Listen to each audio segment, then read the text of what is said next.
Se você fechar os olhos agora e pensar na frase esportivo japonês lendário, eu aposto meu próprio carro que 4 lanterninhas traseiras, bem redondinhas, acabaram de aparecer na sua mente. Eu sou o Luiz Gustavo e sejam muito bem-vindos ao Garage Culture. E hoje nós vamos destrinchar um monstro. Mas antes de mergulhar nos cavalos de força e na engenharia, eu preciso confessar um negócio pra vocês. Eu amo mecânica, mas a primeira vez que eu sentei na frente de um notebook com um cabo BD2 espetado lá no carro e tentando entender a codificação da ECU dele, cara, eu quase chorei de frustração. Eu me senti um completo ignorante, cara. Parecia que eu tava tentando ler um manual de física quântica em grego. E quando a gente olha pra engenharia insana que a Nissan colocou no Skyline, dá essa mesma sensação de como esses engenheiros pensaram nisso. Durante muito tempo eu achava que o Skyline era apenas o carro do Brian, ou algum código de trapaça lá no Gran Turismo. Mas estudando muito a fundo eu entendi que o Skyline não é só metal, chicote elétrico e nem só gasolina. É um manifesto de pura teimosia japonesa. Então puxa a cadeira que hoje você vai descobrir como a Nissan dominou a nossa imaginação.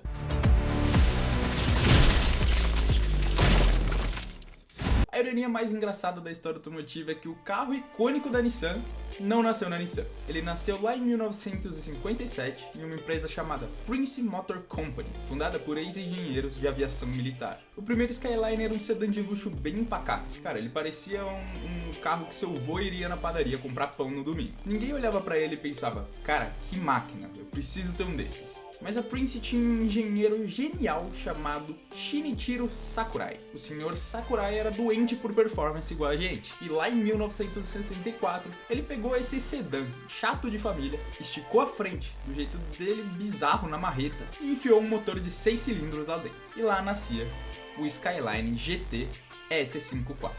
No Grand Prix do Japão daquele ano, aconteceu o impensável. Durante uma volta, esse sedã quadrado de 4 portas conseguiu ultrapassar um Porsche 904 Carrera GTS. E o Japão foi a loucura nisso. A semente estava plantada. Aquele carro pacato tinha acabado de provar o gosto do sangue. Em 1966, a Nissan comprou a Prince Motor Company. E eles sabiam que tinha ouro nas mãos.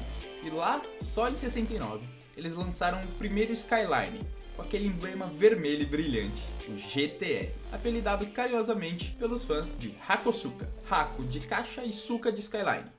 Basicamente era um Skyline caixa. E esse carro era um valentão, um bunny. Ele venceu simplesmente 52 corridas em 3 anos. Ele batia tanto, mas tanto nos outros concorrentes japoneses, que os outros pilotos deviam terminar a prova e ir direto para terapia. Tudo isso graças ao motor S20. É uma obra-prima de 6 cilindros e 24 válvulas. E o sucessor dele tinha tudo para ser ainda maior, Kenmeri GTR, lançado em 1973 com um design fastback lindo, mas o timing foi terrível. Foi nessa época que a crise mundial do petróleo estourou e ninguém queria saber de carros beberrões. O resultado disso foi que a Nissan fabricou apenas 197 unidades desse carro. E o emblema GTR foi colocado numa gaveta e trancado lá por muito tempo. E o mundo dos esportivos japoneses viveu um inverno rigoroso que demorou 16 longos anos. Mas, nos anos 80, a Nissan começou a acordar. Veio o R30, o R31, a introdução da família de motores que mudaria o mundo automotivo japonês. Os motores RB, mas a Nissan não queria apenas vender sedãs rápidos. Eles queriam obliterar o campeonato de turismo no grupo A. Eles queriam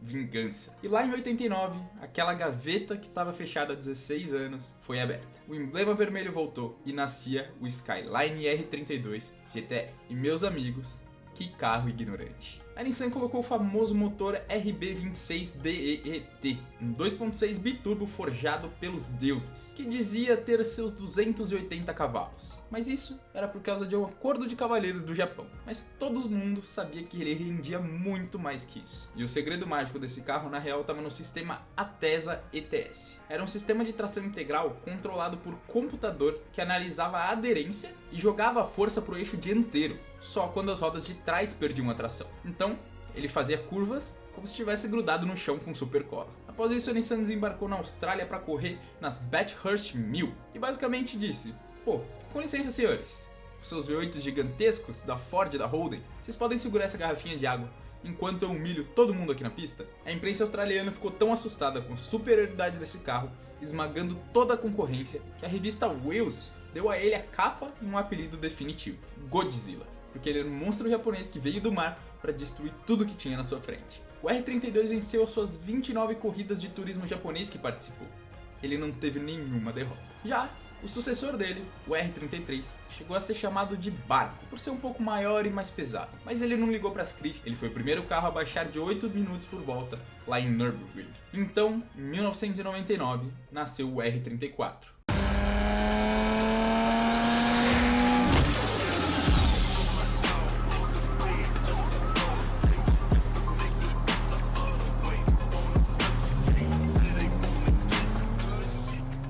Foi a perfeição da Fórmula Skyline. Ele tinha painel de LCD mostrando força G e pressão de turbo, aerodinâmica refinada e um visual agressivo que parecia querer te morder. Mas aí entra um fator que mudou tudo. Uma geração inteira, incluindo eu, não descobriu esse carro lá nas pistas do Japão. A gente descobriu o Skyline lá nas locadoras de videogame, talvez jogando o primeiro Gran Turismo no PlayStation 1, ou talvez sentado no cinema assistindo Brian O'Connor cruzar a linha de chegada na tela grande. There's our fourth right there. Shit. It's Brian.